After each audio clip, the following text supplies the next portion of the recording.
ब्रह्मणां ब्रह्मणस्पदान शृण्वन्नोदभिषीर्षादं स्वाहा महागणाधिपतिं नमः ओम गणानां त्वा गणपतिं भवामहे कविं कवीनामुपमस्तमस्तमा जयराजं ब्रह्मणां ब्रह्मणस्पदान शृण्वन्नोदभिषीर्षादं स्वाहा महागणाधिपतिं नमः ओम गणानां त्वा गणपतिं भवामहे कविं कवीनामुपमस्तमस्तमा जयराजं ब्रह्मणां ब्रह्मणस्पदान शृण्वन्नोदभिषीर्षादं स्वाहा महागणाधिपतिं नमः ओम श्रीं ह्रीं क्लीं ग्लौं गंगणपतये वरवरद सर्वजनं मे प्रमाणय स्वाहा स्वाहा लक्ष्मी गणपतये नमः ओम श्रीं ह्रीं क्लीं ग्लौं गंगणपतये वरवरद सर्वजनं मे प्रमाणय स्वाहा स्वाहा लक्ष्मी गणपतये नमः ओम श्रीं ह्रीं क्लीं ग्लौं गंगणपतये वरवरद सर्वजनं मे प्रमाणय स्वाहा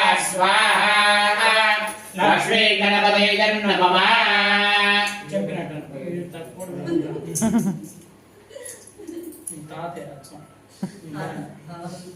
చెప్పినట్టు అన్నాడు మామ ఖండువ మీద వేసుకొని నడుము తిప్పి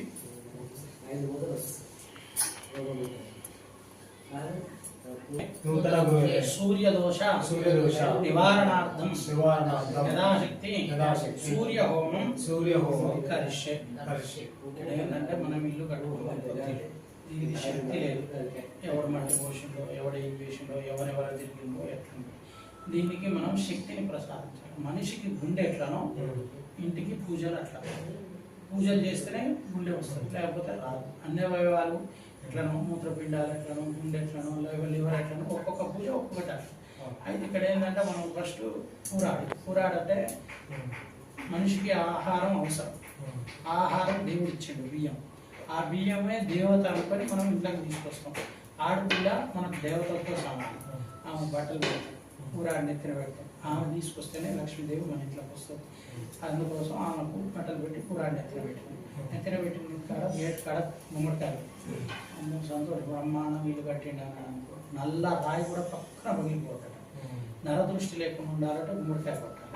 కొట్టి అటోకి వచ్చి ఇటోకి వచ్చి పెడితే పసుపు కుంకుమ నిండుగా చల్లితే వస్తాడు, చూస్తాడు. నరదృష్టి గుమ్మడికాయ మీద ఇంటి మీద పడదు, ఇల్లు కూడా పగిలిపోతుంది. అందుకోసం నరదృష్టి కోసం గుమ్మడికాయ కొట్టాలి.